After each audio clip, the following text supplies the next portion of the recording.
In a Spring, Unported is one of the most used annotation for your project, and in this video we're gonna see how to use Unported in order to use. For that, we have two classes. The first one is user controller that has an annotation of controller, and we have user service that has an annotation of service. Saying that, what we want to do is inject user service in user controller. In order to do that, we have different ways to use Unported for injecting user service in user controller. The first one is using the attribute in our class user controller. For example, we could have private user service and then user service, and we can use Unported at the top of our attribute. Doing that, we are making Spring to detect that our attribute user service is actually an instance that is being controlled by Spring. So when we launch our project, Spring will check every single annotation in a project of Unported, and it will try to check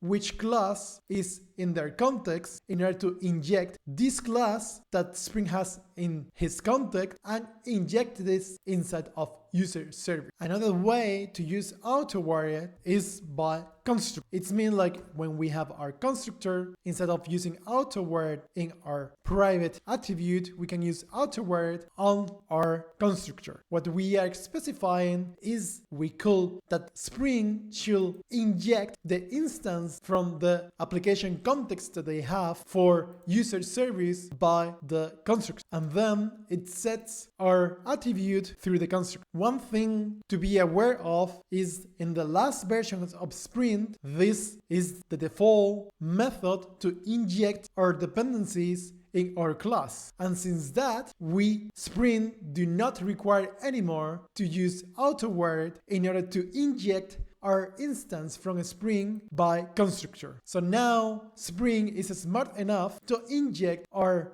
bean from the application context without using Unported in our constructor. The last way to inject in our class any dependency that we will need to create our class is by set. Using set, we can specify the set method with Unported, and then Spring will inject our user service through the set method instead of by attribute or per constructor. In order to show how the dependencies are injected in a Spring, we can just create a debug in the constructor of our user controller and start debugging our project. As we can see now in our debug, the project or the code is stopped in our construction, and we can see that Spring is smart enough to first create the instance that we required in the user service with the annotation service in his context and inject it in user controller and user controller constructor after creating user service. And we can see that user service is an instance already and is setting up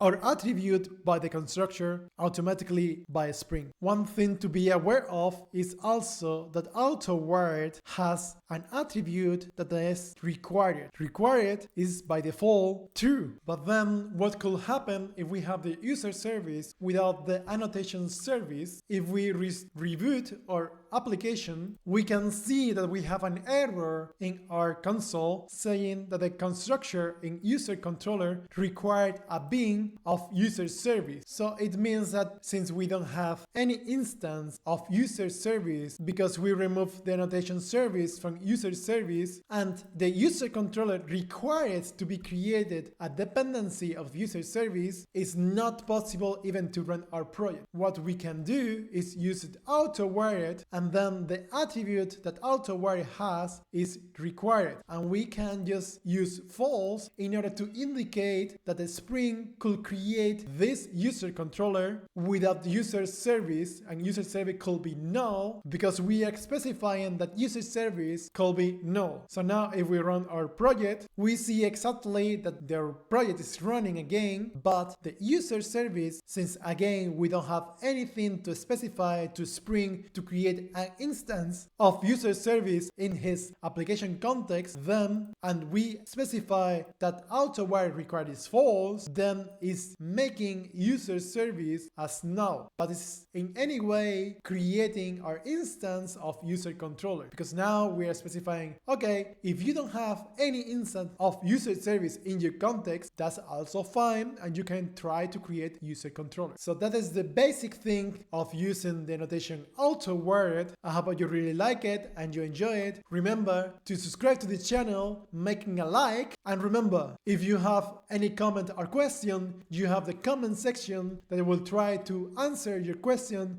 as soon as possible. So once again, I hope that you really like the video, and I see you in the next one. Bye.